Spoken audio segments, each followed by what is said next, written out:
In the shadows of history lies a tale that defies the bounds of reason.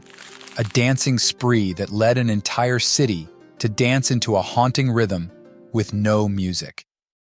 Starting with a woman named Frau Trophia, this contagion spread to onlookers, afflicting 30 people in the streets and then spreading across the city, affecting more than 400 people. Yet, beyond the surface of this unexplained dance lies a tapestry woven with historical intrigue, medical mysteries, and the haunting whispers. Let's dive deeper to unveil the filthy secrets behind the dancing plague that the history books didn't tell you. Dancing Plague of 1518, Strasbourg.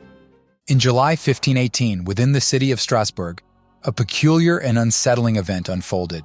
A woman known as Frau Trophea took to the streets and initiated an unusual and uncontrollable dance. Her fervent movements showed no signs of cessation, persisting until physical exhaustion forced her to collapse. Despite moments of respite, she resumed her compulsive dance, captivating onlookers and drawing attention to her peculiar affliction. Frenzied attempts of council and priests. Frau Trophea couldn't stop dancing for about 4 to 6 days. This scared the authorities, so they took her in a wagon to a place called Saverne, hoping she'd get better at a special place dedicated to a saint named Vitus. But something odd happened.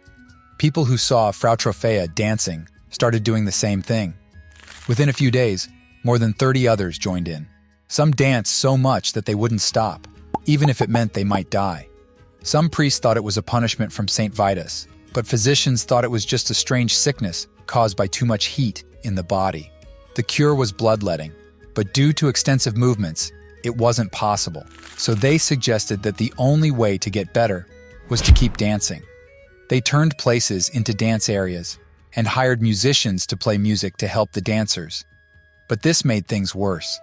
Instead of getting better, more people started dancing. Many thought the dancing showed St. Vitus was angry, and they got scared and joined in. Within a month, 400 people were dancing like crazy. To try and stop it, the leaders banned dancing and music in the city. They also took the worst affected people in wagons to St. Vitus. Priests gave them crosses and special shoes, and hoped it would cure them. Subsequent pilgrimages to seek absolution from Vitus in Saverne gradually diminished, marking the waning of the dancing plague. The affliction endured for over a month, from mid-July to late August or early September. At its peak, the toll was grim, with up to 15 fatalities reported daily. The exact total remains unknown, but if the reported daily death rate holds, it could have amounted to hundreds of lives lost to this inexplicable and haunting epidemic. The contagious nature of the event was the reason that it got the name Dancing Plague. However, as mysteriously as it had commenced, the mania began to recede in early September, gradually releasing its hold on the city and its inhabitants, leaving behind a trail of bafflement and tragedy in its wake. Medical theory about the dancing plague.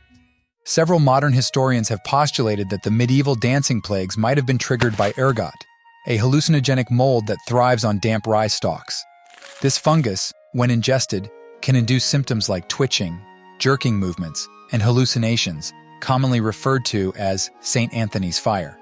However, experts argue against this theory, emphasizing that ergot's effects include restricting blood flow to the extremities, making it improbable for someone poisoned by it to sustain prolonged dancing for several consecutive days. While acknowledging ergot's capacity to cause convulsions and hallucinations like the LSD drug, scholars refute the notion that it could provide the energy or endurance needed for individuals to engage in continuous dancing over extended periods. Despite its psychoactive properties, ergot poisoning tends to have lethal consequences rather than granting the stamina required for a month-long dance spree. Psychological theories. Other scholars propose that rather than attributing the dancing plague to a singular and easily defined cause, it falls within the realm of poorly understood psychological phenomena known as mass psychogenic illnesses, commonly referred to as mass hysteria. This perspective suggests that these episodes emerged as a collective response to stress, a condition quite prevalent in Strasbourg during the turbulent year of 1518. According to these scholars, the city was ripe for an outbreak of hysterical dancing due to various factors. Firstly, there was a historical precedence with every previous European dancing plague between 1374 and 1518, occurring in regions near Strasbourg, along the western borders of the Holy Roman Empire.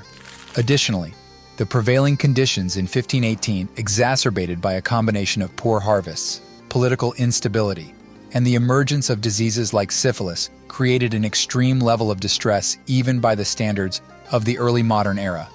This overwhelming suffering is believed to have manifested in the form of hysterical dancing due to the citizens' deeply rooted beliefs and suggestibility. The belief in the vengefulness of Saint Vitus seemed enough to invoke this affliction upon them. As one scholar describes it, the affected individuals' minds were engulfed by their deepest fears, navigating through turbulent psychological seas. The 1518 dancing plague, though remarkable, was not an isolated incident. Similar instances of mass psychogenic illness occurred sporadically, both before and after this particular event. These outbreaks, much like the dancing plagues themselves, seemingly commenced without a discernible cause and concluded abruptly. Across the span of the 13th to 17th centuries, medieval communities found themselves repeatedly compelled to engage in inexplicable dancing episodes, indicative of the perplexing and recurrent nature of these phenomena. Was it the only instance of the dancing plague in history? No, the Strasbourg dancing plague was not the only event in history. The earliest documented occurrences of dancing mania trace back to the 7th century, persisting intermittently until approximately the 17th century before abruptly ceasing. These episodes, shrouded in mystery and perplexity, recurred sporadically across Europe, leaving a trail of peculiar and unexplained events. One of the earliest known incidents took place in the 1020s in Bernburg, where 18 peasants disrupted a Christmas Eve service by spontaneously singing and dancing around a church, a peculiar start to the phenomenon's historical record. Throughout the 13th century, similar outbreaks continued to manifest. In 1237, a group of children journeyed from Erfurt to Arnstadt, approximately 20 kilometers, exhibiting a bizarre spectacle of continuous jumping and dancing. Do you remember the folklore of the Pied Piper of Hamelin, which emerged around the same period? Another peculiar incident in 1278 involved approximately 200 individuals dancing on a bridge over the River Meuse, resulting in the bridge's collapse. Miraculously, many survivors found solace and recovery at a nearby chapel dedicated to Saint Vitus. The first significant surge of the mania occurred between 1373 and 1374, spreading across England, Germany, and the Netherlands. On June 24, 1374, one of the largest outbreaks commenced in Aachen, subsequently reaching cities and regions including Cologne, Flanders, Franconia, Hainaut, Metz, Strasbourg, Tongeren, Utrecht, and extending as far as Italy and Luxembourg. Additional incidents unfolded in 1375 and 1376 across France, Germany, and the Netherlands. In 1381, Augsburg experienced another outbreak. The sporadic nature of these events continued, with occurrences in 1418 in Strasbourg, where fasting for days possibly triggered the outbreak due to extreme exhaustion. Another peculiar episode in 1428 unfolded in Schaffhausen, where a monk danced to his demise. Concurrently, reports emerged of a group of women in Zurich caught in a frenzy of uncontrollable dancing.